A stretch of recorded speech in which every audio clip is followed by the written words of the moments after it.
আল্লাহ আমাদেরকে এই ধর্ম এজন্য দেননি যে আমরা পরিবেশ থেকে লুকিয়ে থাকব। আল্লাহ আমাদেরকে এই ধর্ম দিয়েছেন পরিবেশকে পরিবর্তন করার জন্য।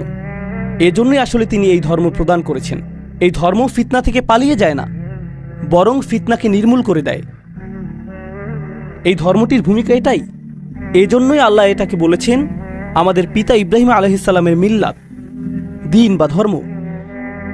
ইব্রাহিম আলাইহিসসালামের চারপাশ শিরকে পরিপূর্ণ ছিল, আর তিনি প্রতিনিয়ত এটাকে প্রশ্নবিদ্ধ করেছিলেন। তিনি প্রতিনিয়ত প্রশ্ন করেছিলেন আর এটাকে চ্যালেঞ্জ করেছিলেন।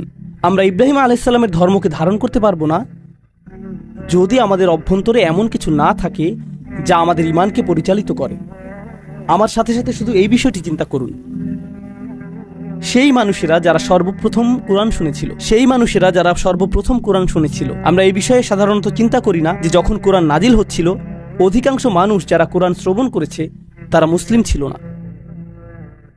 যখন কোরআন প্রথমে নাজিল হচ্ছিল আর রাসূল সাল্লাল্লাহু আলাইহি সাল্লাম আয়াত তেলাওয়াত করছিলেন, বেশিরভাগ কান যেগুলোতে কোরআন প্রবেশ করছিল সেগুলো মুসলিমদের কান ছিল না। এর আগে তারা কয়েকশো বছর ধরে অমুসলিম থেকেছে।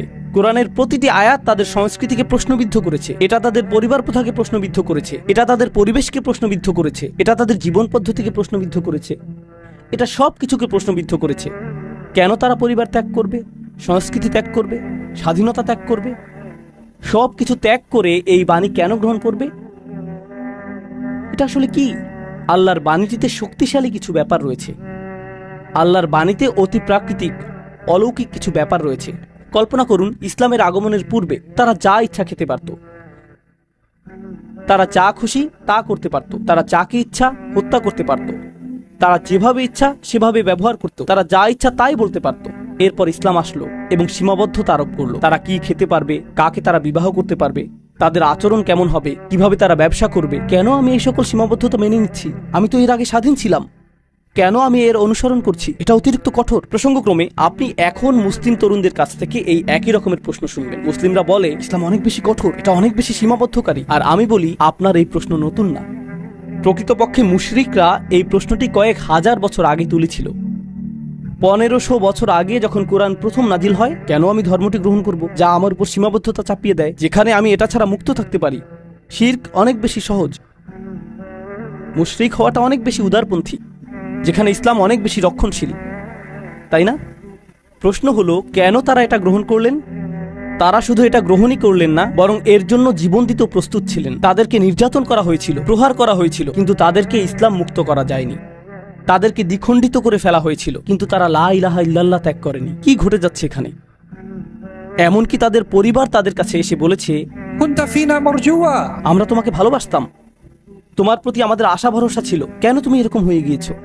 তোমার ভেতরে কোন জিনিসটা পরিবর্তিত হয়ে গিয়েছে? কোনো একটা জ্ঞান তাদের কাছে এসেছিল যার দ্বারা তারা বাইরের মিথ্যাগুলোকে দেখতে পারছিলেন।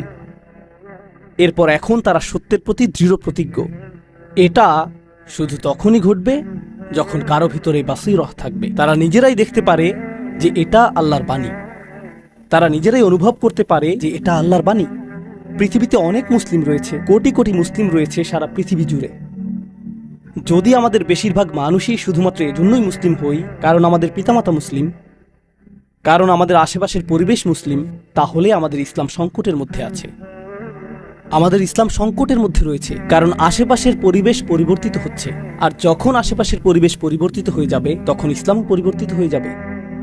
যেই জিনিসটি আমাদের ইসলামকে অব্যাহত রাখবে, আশেপাশের পরিবেশ পরিবর্তিত হোক বা না হোক, কোনো কিছু এটাকে প্রভাবিত করবে না যদি ইসলাম ভেতর থেকে আসে, বাইরে থেকে না। এটা ভিতর থেকে আসতে হবে।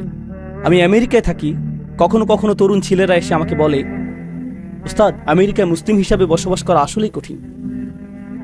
আর আমি বলি, আমার জীবনে এর চেয়ে অদ্ভুত কথা আর শুনিনি। আমেরিকায় মুসলিম হিসাবে বসবাস করা খুবই কঠিন। যখন 2+2=4 হয়, এটা ত্রিনিদাদে মেনে নেওয়া কঠিন না যে 2+2=4। আর কানাডায় এটা মেনে নেওয়া অধিকতর কঠিন না, অন্য কোনো স্থানেও এটা অধিকতর কঠিন না। আগুন উত্তপ্ত, আমেরিকাতে আগুনে হাত দেওয়া আসলেই অনেক কঠিন। না না না, আগুন উত্তপ্ত, তা যেখানেই থাকুক না কেন। সত্য তো সত্যই। আশেপাশের পরিবেশ আমার ঈমানকে দুর্বল করে দিবে। জানেন এই ধারণাটির মানে কি? আপনার ঈমান শুধুই আশেপাশের পরিবেশ থেকে এসেছে, সেজন্যই এটা দুর্বল। আপনার ঈমান ভেতর থেকে আসেনি।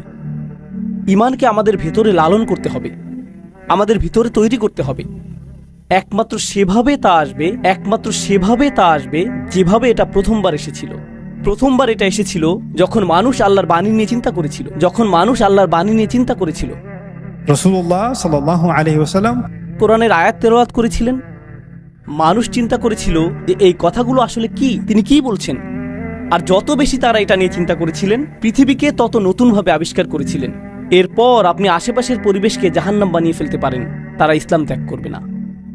আপনি পরিবেশকে নির্যাতনময় করে তুলতে পারেন, তারা ইসলাম ত্যাগ করবেন না। আপনি তাদেরকে গৃহহীন করে দিতে পারেন, তারা ইসলাম ত্যাগ করবেন না। আপনি তাদের প্রিয়জনকে ঘৃণিত জনে পরিণত করে দিতে পারেন, তারা ইসলাম ত্যাগ করবেন না। কোনো কিছুই তাদেরকে ইসলাম ত্যাগ করাতে পারবে না।